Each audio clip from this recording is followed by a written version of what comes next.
Just a couple of brief comments. I appreciate y'all being here. Today was a blast.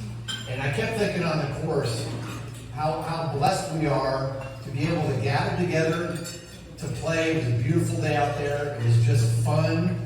And just want to recognize that for everybody who played out there today. And I really want to give a shout out to Craig Rossi for putting together such an outstanding.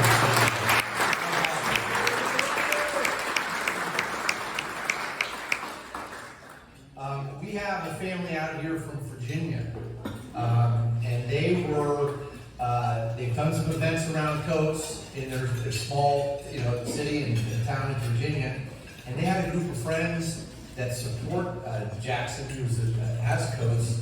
They funded their trip out here. So they spent a couple of days in San Francisco. Jackson's a freshman on the varsity golf team in his high school. Elkie and Jackson, Julian, thank you for coming out. They're right here. And then I wanted to also wanted to mention, if you wouldn't mind standing up, Jackson and Iowa and Darius and Craig and Jack. You guys can stand up for us. Craig, where are you?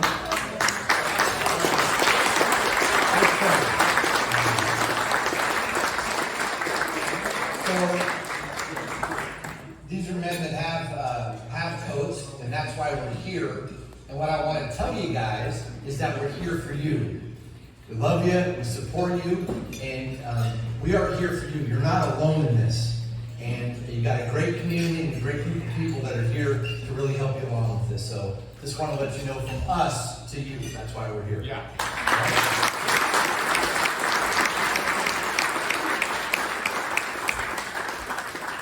I'd like to ask our board members to stand, please. Those who are on the Jack McGregor Coast Disease Foundation board, please.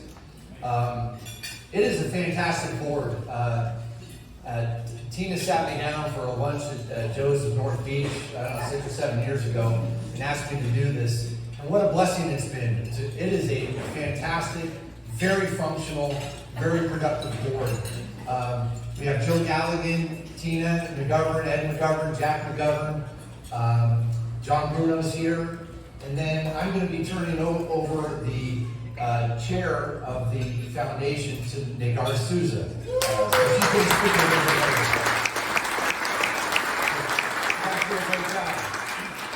If you are interested in helping out in any way, talk to one of us about serving on the board. I can tell you personally, I don't have Coates, I don't have a kid with Coates, I know the McGoverns, but it's been a very fulfilling thing for me, and it kind of fills the cup. We're trying to do something for the greater good, and so if you're interested in doing it, check it out. It's been a worthwhile activity and volunteer thing for me, okay?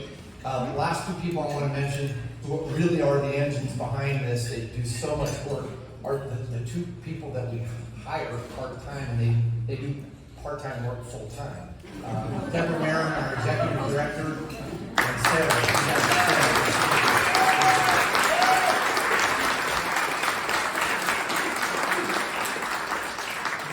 So here's the deal. Here's what I've learned in my 6 or so years on the board and a couple as the chair. Our superpower, when you run a business, sometimes you start a business for one thing and you find out you're really good at another. We're trying to find a cure for Coates. And to be very honest with you, that cure is a little bit elusive. It's tough. And we're trying to do some research to figure that out. But what we found along the way is that our superpower is helping people, especially parents, when they find out their kid has Coates. A lot of doctors don't even know what this is. And so what happens is they find out they have Coates, and they say, go to the Jack McGovern Coates Disease Foundation website. It's the best resource in the world for this. And you, with your support, have made that happen. We're proving you that. And that makes a difference. I'm sure Nagar and Elkie and the parents have had to deal with can really speak to that. So thank you for that. That's our superpower. That's what we do. I had a chance to attend a eye conference this past Saturday. One of our board members ran this thing. We had 200 eye doctors, optometrists, and ophthalmologists. I learned like 30 new words. I had to keep looking up how to pronounce and stuff like that. I got 3 units of credit. But they one of the things I found is that we had 200 doctors sharing how to treat this thing. So I mentioned the cures elusive, but what we're doing is sharing to doctors how best to treat this. If you're an eye doctor, you might have 1 or 2 patients with coats. That's it. It's such a rare disease. But if they know how to treat it and treat it early, then we can really mitigate the symptoms of this thing. So that is really key. So we're really trying to get the word out around the country about how to detect this at an early stage. And that was one of the things I've learned doing this. We have one of the most renowned eye doctors that has treated and figured this coats thing out in the world here. He's going to speak a little bit later, but Dr. Mike Jumper's And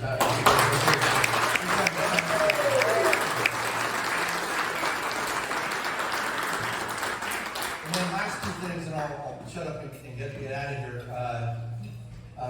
You've also funded, and we're going to do this with our Fund a Need tonight. If I don't win it, an auction item, that's where I want to raise my paddle, and really would hope that you all do, is our education grants. Now, it sounds kind of innocuous, but I met a number of doctors this past Saturday at this conference who were there because we funded their travel to go there. They're young doctors, they don't have a lot of dough, but they were there, and a couple of them, because we funded their travel, they presented papers on their research and trying to understand or how to better treat Coats disease. And they're fired up about it. I met this guy, Dr. Mom, from Beijing, who grew up with Coats, and his parents were embarrassed that he had it and wouldn't get him any treatment.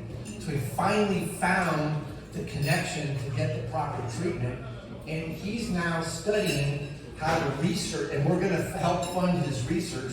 He's trying to figure out ways to better treat this in order to possibly find a cure. We have funded, you have funded 3 research grants that we have out right now. And this is the most we've ever had out. One at UC Davis, Minnesota, and Duke, okay?